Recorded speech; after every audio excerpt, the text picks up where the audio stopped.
Hello, I'm Dr. Garrett Christensen. Today I'm going to show you how to take care of your neck. So what can our neck do? Our neck can turn side to side, obviously. It can tilt side to side. It can go back and forward, but it can also translate and go side to side. It can protrude forward and it can retract back. And then those combinations together make circumduction of the neck, okay? Doing circular motions, right? So like a boxer.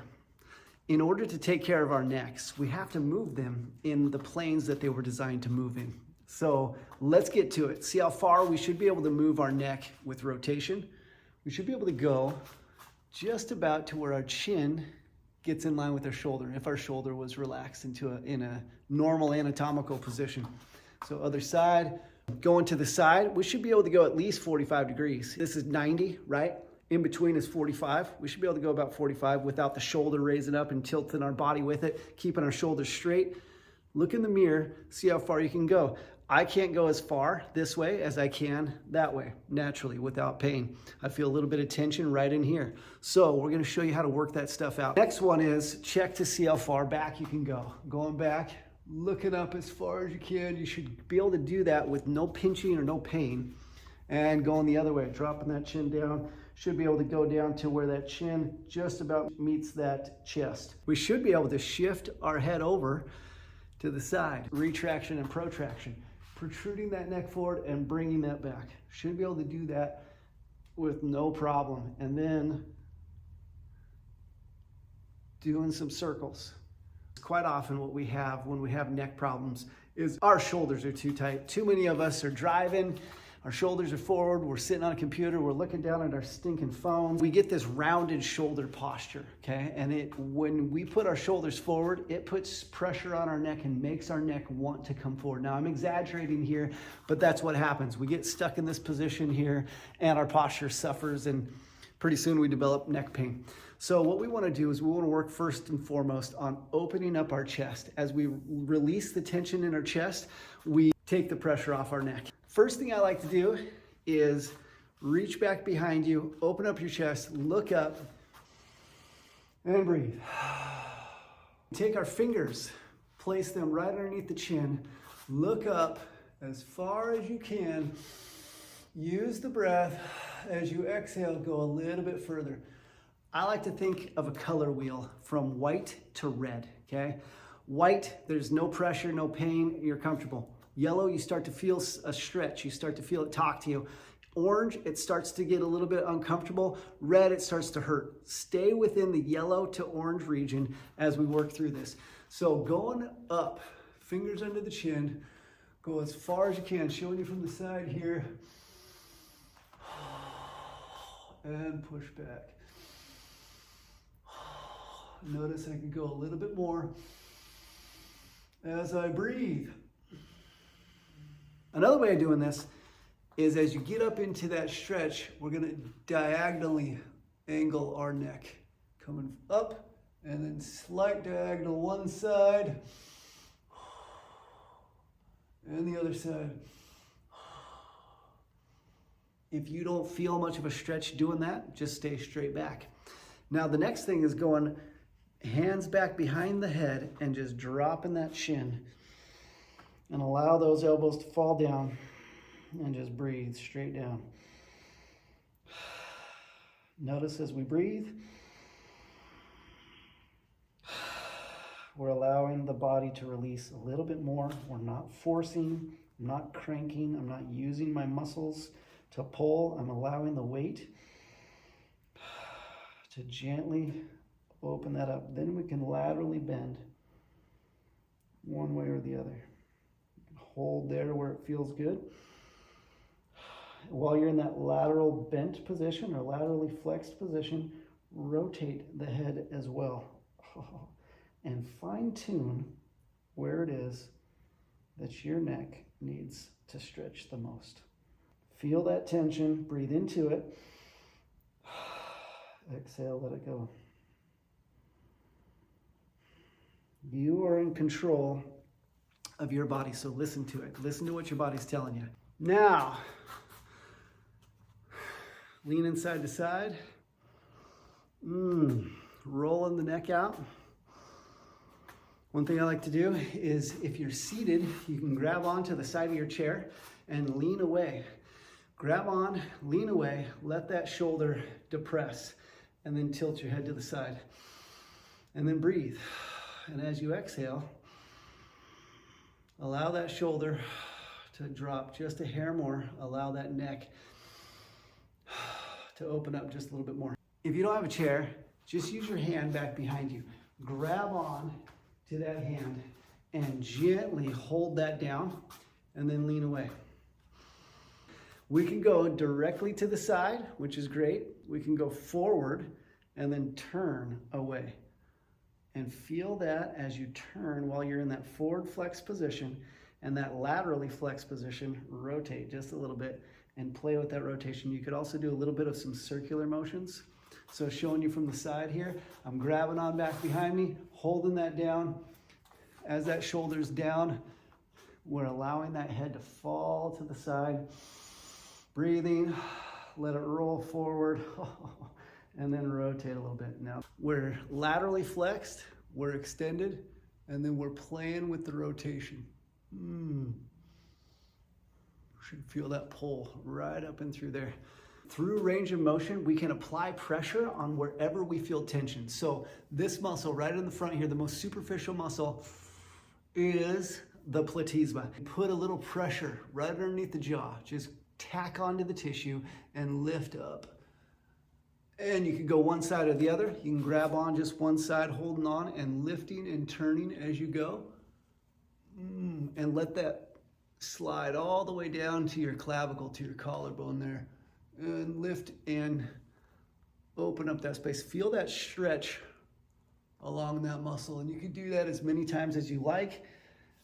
And that muscle goes all the way out to your collarbone, across to the center here, from the shoulder to the collarbone. It attaches right in through there. Other side, lifting up. We could go both at the same time. You can tack right onto the collarbone, right above the collarbone. Shorten the muscle by looking down, tack onto it, pull it down, and then lift. And breathe, and let that stretch. You can turn a little side to side while you're there. Another thing is our trapezius. This muscle right here, your upper trap. What you want to do there is you can reach across there, grab onto that guy, and you'll feel, as you squeeze that, little trigger points. And find where it's talking to you the most. Find which trigger point is the most tender.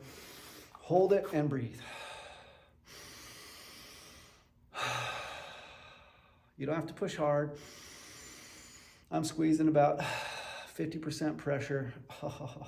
And then you can turn your head a little to the left, a little to the right, and you'll feel that increase the tension as you do that. And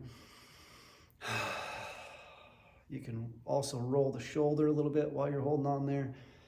The one thing I love doing is the shoulder rolls. Roll your shoulders, alternating together, old-fashioned shoulder rolls. We are mobilizing the shoulder blades here.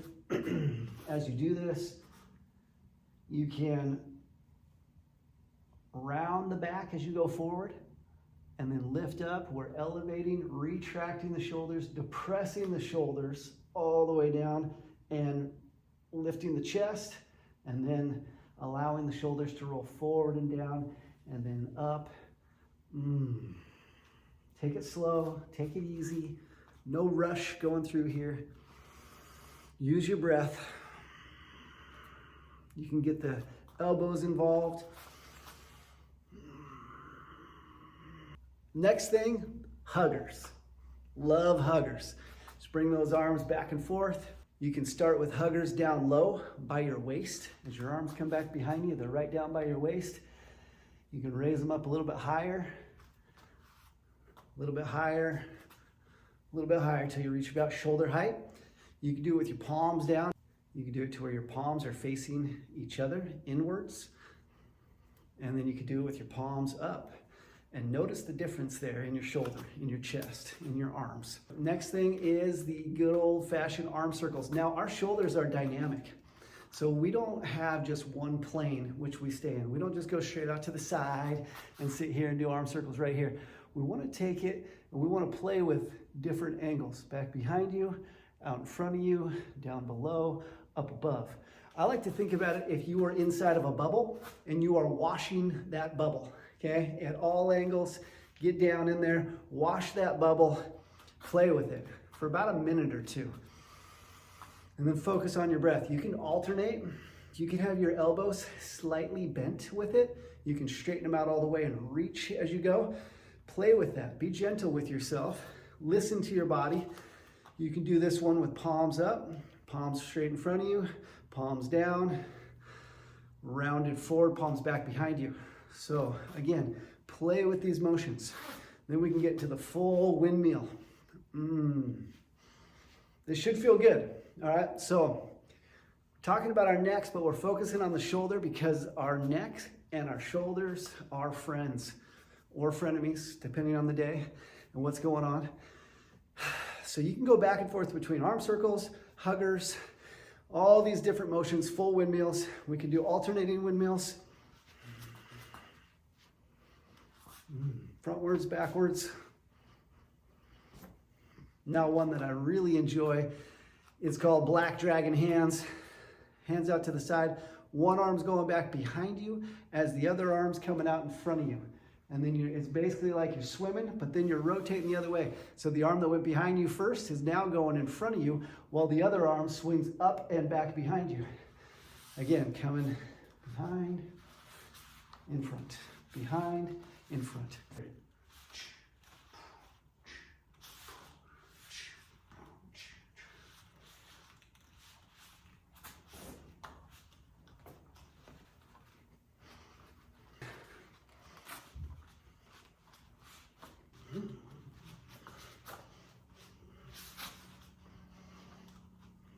Way.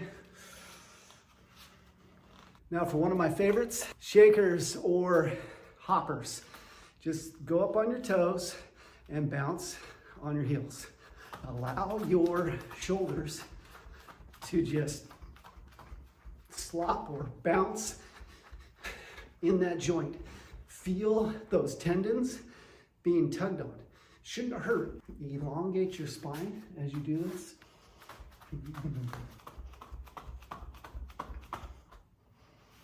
Another excellent way to take care of our neck is to use resistance. So our neck muscles quite often are just held into positions where they're constantly being activated and we don't even realize it.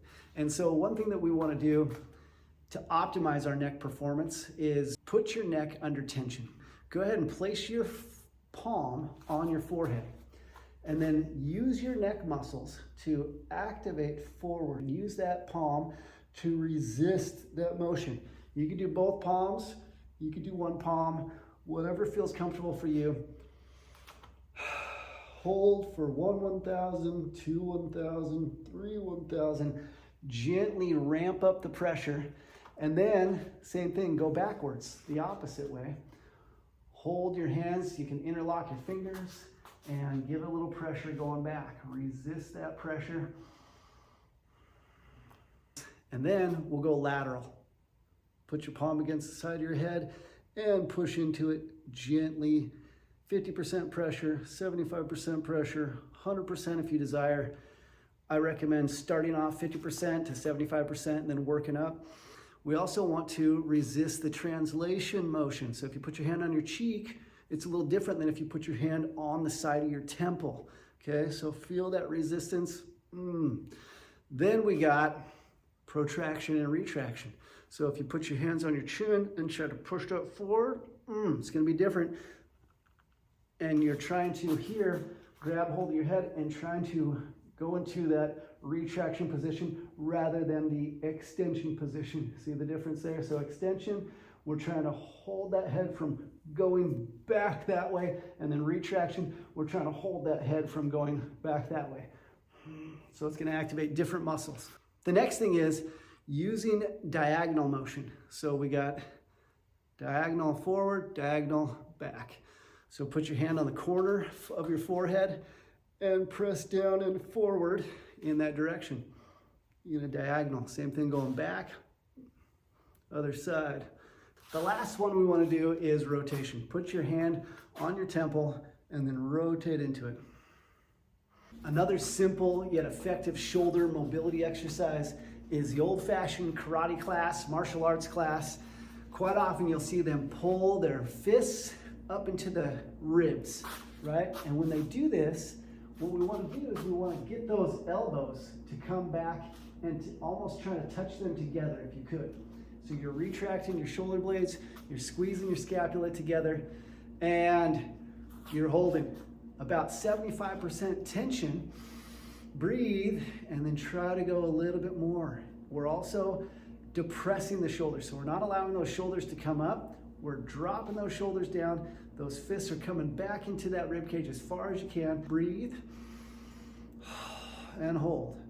Now, what is this doing? This is holding that shoulder girdle in a more optimal position. They go into a punching position. While the forward arm that's punching is there, the other arm is focusing on being back and strong. So come in here, punching, back and strong. So this, you want to give that an additional little squeeze. Get that into position. Go ahead and punch, and then pull that back and feel that other arm, your neutral arm, in a good firm position. And then also elongate your neck just a little bit. So lifting the neck, keeping that neck in a nice neutral position here. So we're not letting it hang out forward. We're not letting that chin drop down. We're holding that gaze forward, and our head is retracted just a little bit. Now I'm also not way back here. So there's a neutral balance point where our neck is active. I like to think if you had a string on the top of your head, someone's pulling that string up. So that's where you're gonna be.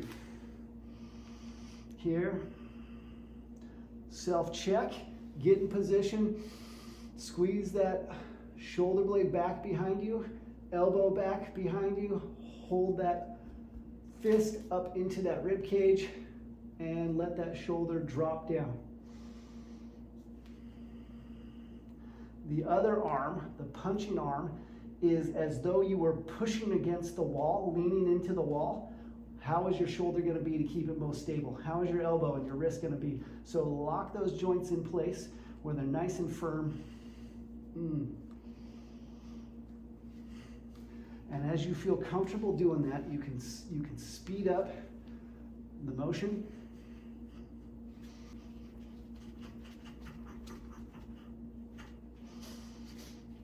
Next up, we have internal and external rotations. So wringing out the shoulders. So as one arm goes up one way, rotating externally, the other arm rotates internally.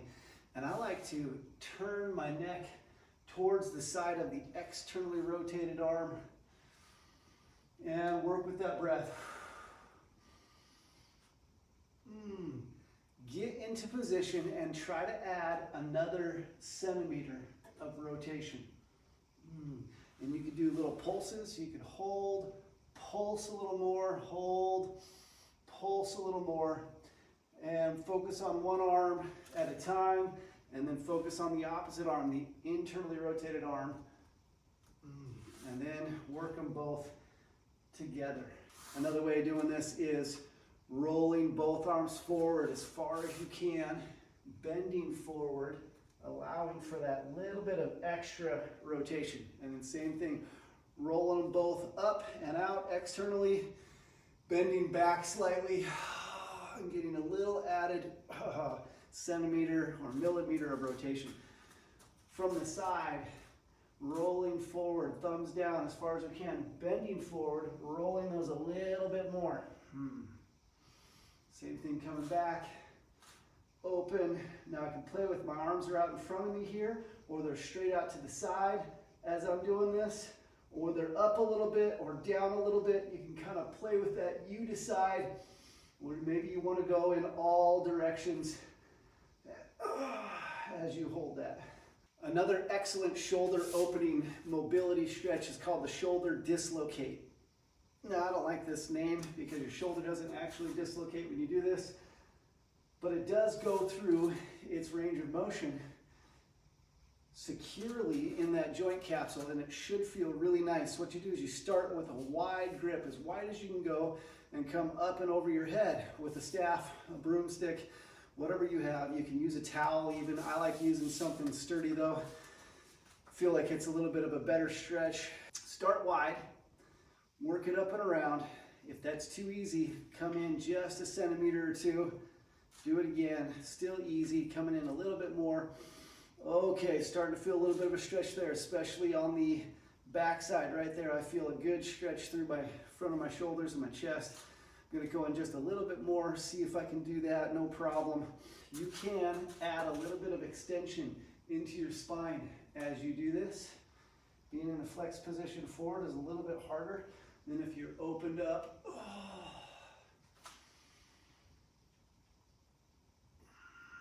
Reaching across, the old-fashioned stretch from the gym class, hooking that elbow. Now, from there, bring your hands up to where they are facing away from each other. Palms away, then reach underneath and grab that thumb from the inside.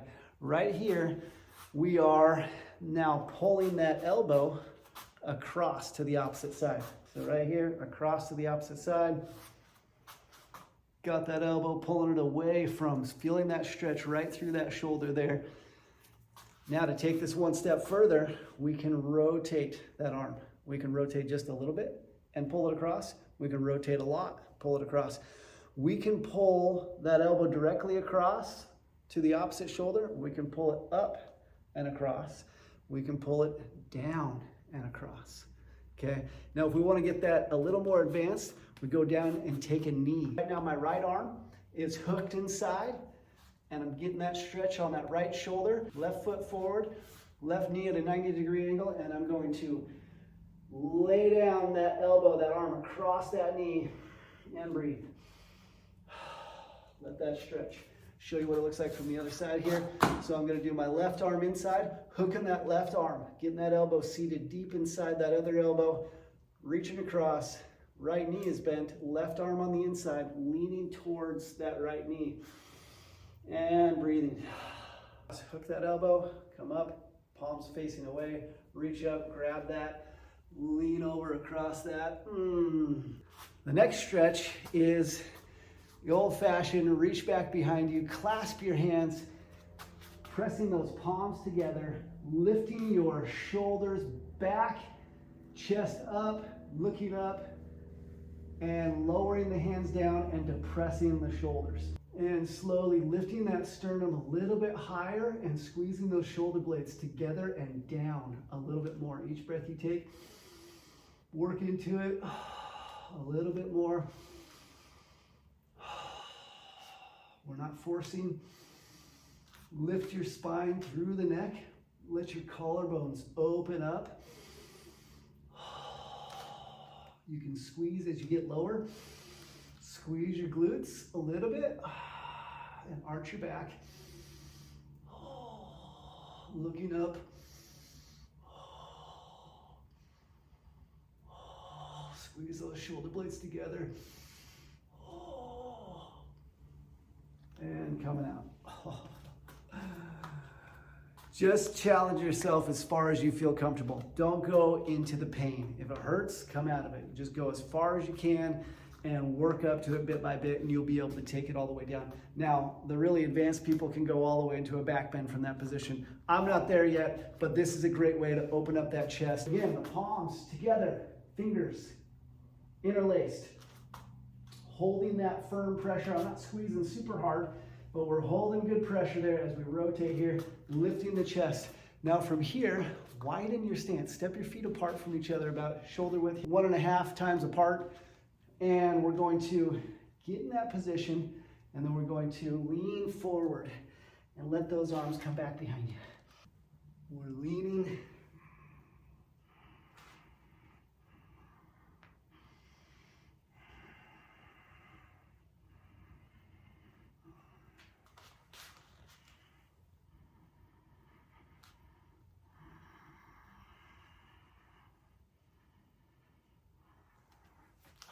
The next stretch, very basic, simple. One arm up behind you, trying to touch your spine, other hand grabbing that elbow, pulling it across behind the head, and then using that head to straighten that out. I'm gonna reach up, grab that spine, try to touch that spine, reach back with the other hand, grabbing that elbow. I'm lifting my head or allowing my head to flex forward a little bit to get out of the way so I can get that shoulder up into the optimal position. Hand on that spine and then working that back, working that head back. This next stretch requires a chair. You're gonna reach your elbows down on the chair, and then you're going to put your hands together, drop your head. You may need to flare your elbows out a little bit more.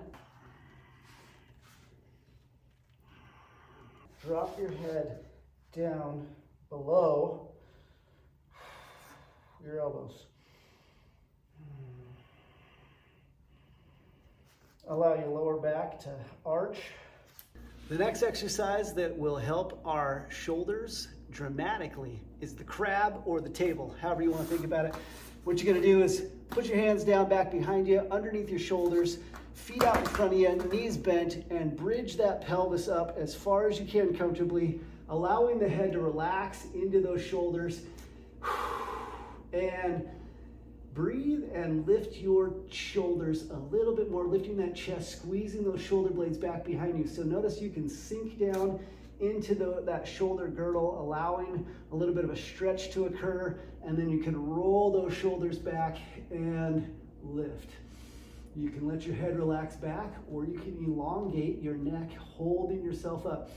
You can focus on just your shoulders at it, or you can lift that pelvis with it, right along with it, squeezing those glutes. A little more. Now as you breathe, when you exhale, shoot for another centimeter.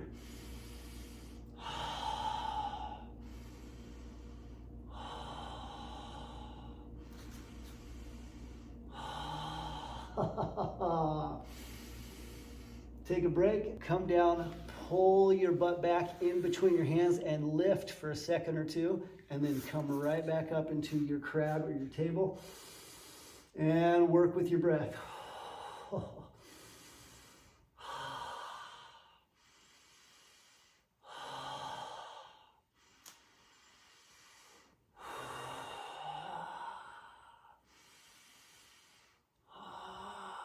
I like to do about 5 breaths. You could do more, you could do less, whatever's comfortable for you. Now you can come here, hold, lift your feet up off the ground, or keep them down. Back into it. You can put a little more pressure on one side or the other. Listen to it. You can do little shoulder rolls, whatever feels good. You can keep your pelvis sag down while you press up.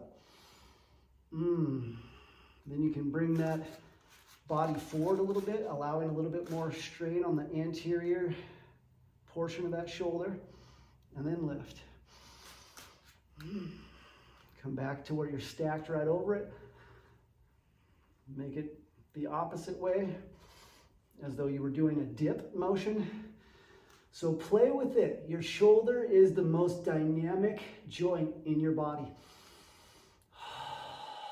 You can play with having your palms straight out to the side, back behind you. If your wrists are flexible enough, or pointed towards your feet. Play with that rotation of your wrists. Feel where it's most comfortable for you and work into all different angles. Give your wrists a rest and bend them backwards the other way. The bridge or the wheel or the back bend, how do you want to think about this? What we're going to do is we're going to lay flat. You're going to place your hands upside down, fingers pointed back towards your feet. Breathe, feet flat against the ground. You can go up on your toes, and we're going to bridge up with the pelvis as we push with our hands at the same time, and we're going to lift back up onto the crown of the head. If it hurts your neck, don't do it. I'm going to bring my hands in a little closer and then press up. Going up on my toes is easier. Allow the head to fall back and relax, and then drop down to the heels. Activating the glutes and the back and pressing through. Use your breath. You can touch your crown of your head, come back up. Touch, back up. You want to get crazy with it? One leg up. Other leg up. Coming back down, rolling onto the back of the head, into the shoulders, and back down. Good job. From here, I like to just tuck, give a little roll, and or grab one knee at a time. Give it a little love. Both knees. Rolling up, protracting our shoulders, retracting our shoulders, looking up, arching the back.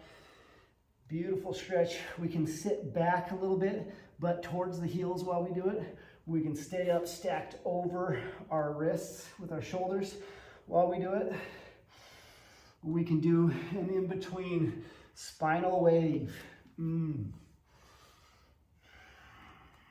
Drop our head down and allow your head to gently rock side to side while you rotate.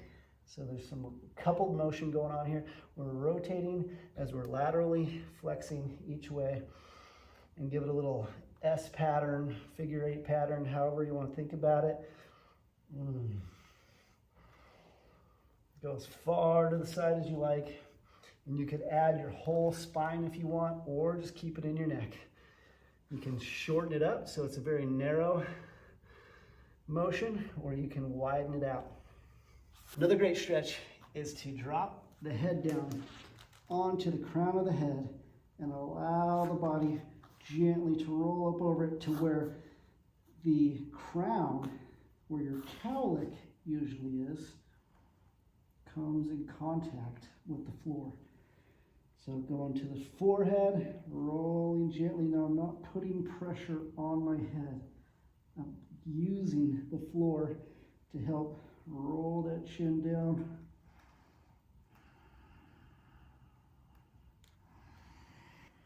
Each time I'm going just a millimeter further.